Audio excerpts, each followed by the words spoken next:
हम हमेशा सोचते हैं, मेरा गुरु कौन है, किससे सीखना चाहिए, कौन मुझे सही राह दिखाएगा। लेकिन आज मैं आपसे पूछना चाहती हूँ, दत्त गुरु के गुरु कौन है? दत्तात्रेय, आदि गुरु, अवधूत, जो पूर्ण ब्रह्म ज्ञान की अवस्था में स्थित है, उनके गुरु कौन है?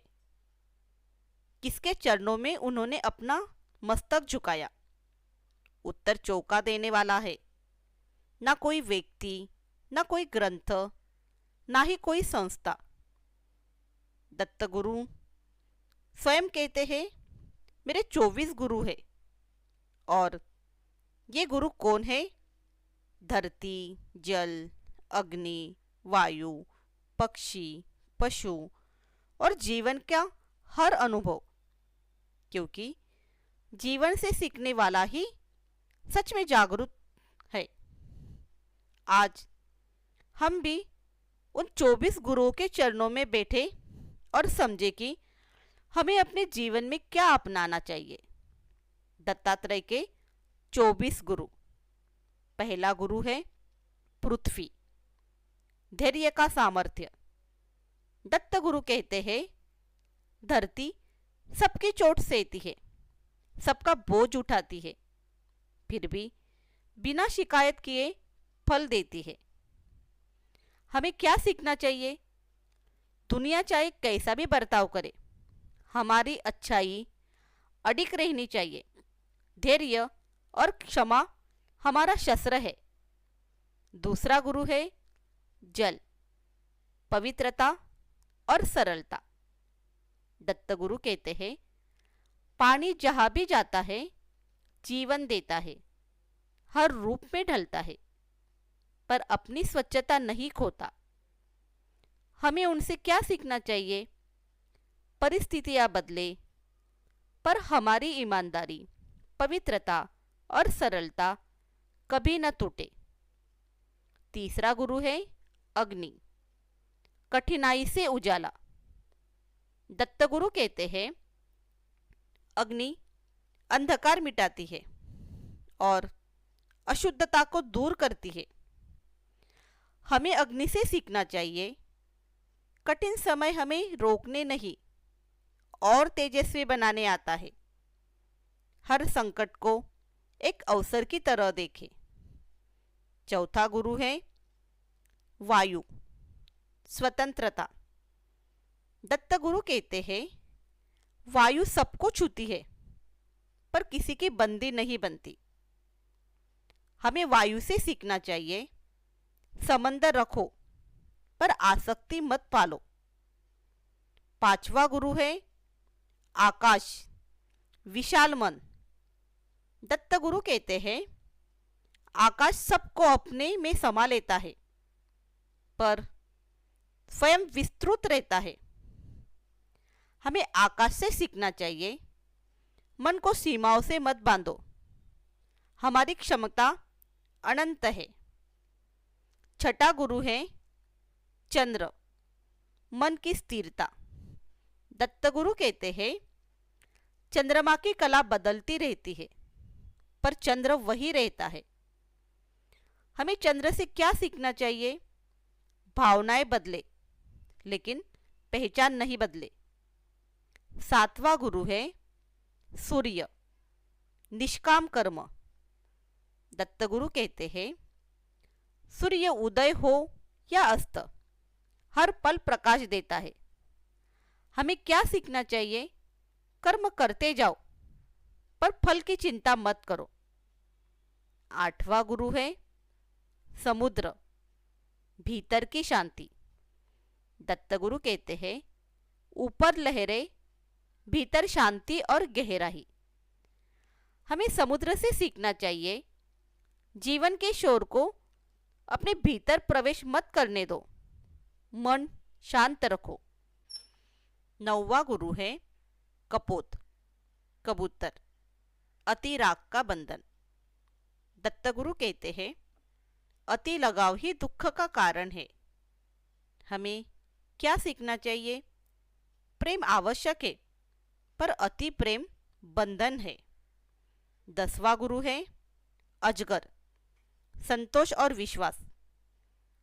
दत्तगुरु कहते हैं जो आया उसे स्वीकारो, जो गया उसकी चिंता मत करो।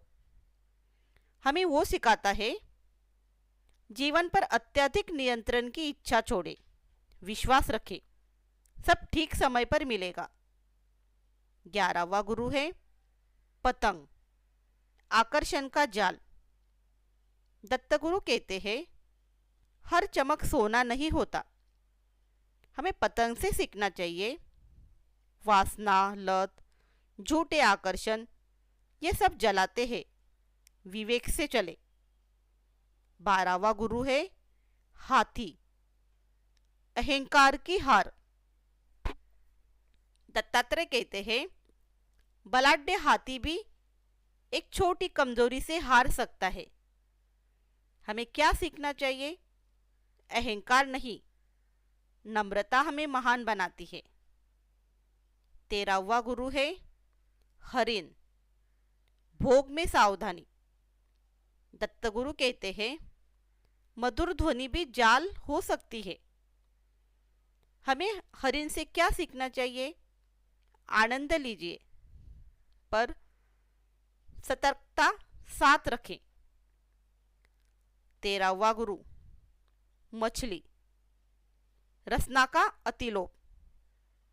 दत्तगुरु कहते हैं जरा सा स्वाद किसी का भी जीवन छीन सकता है।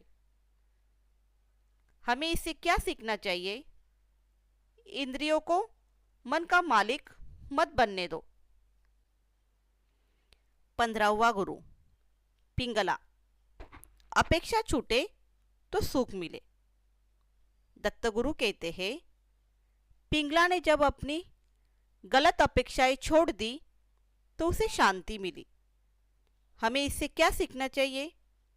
कम अपेक्षा, ज्यादा सुख, मन हल्का रखो। 16वां गुरु गिद्ध, बाज, लोभ का विनाश। दत्तगुरु कहते हैं एक बाज ने मृत मांस को पकड़ा पर दूसरे पक्षी उसे छीनने लगे।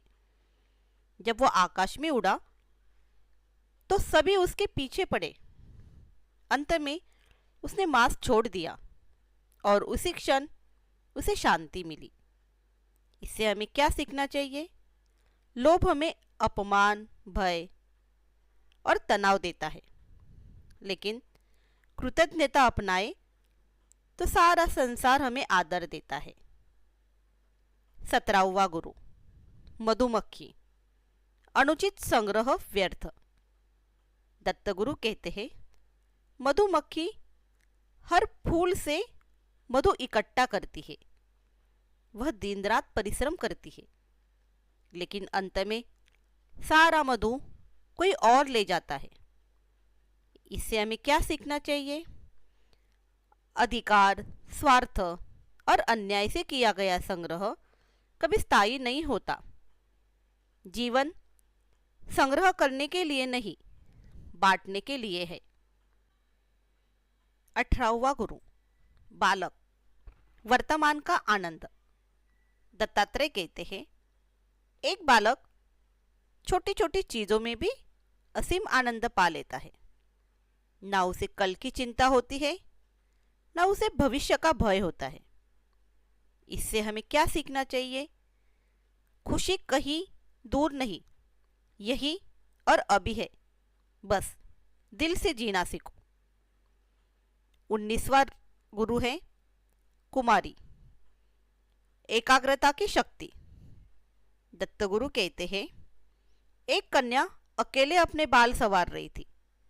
उसी समय मेहमान आए और उसका ध्यान टूट गया और बाल बिखर गए। उसे वो काम फिर से शुरू करना पड़ा। उसने समझ लिया अनावश्यक व्यवधान ही विफलता का कारण है।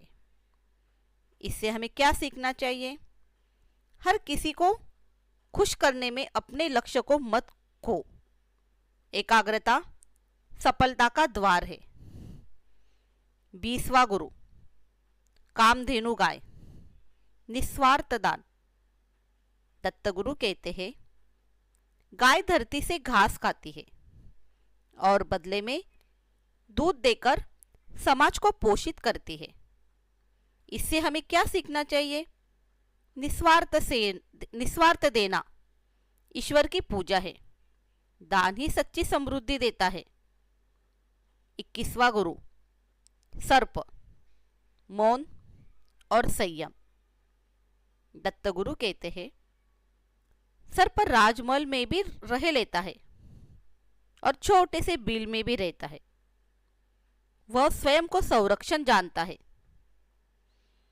वह मौन से शक्ति संचित करता है।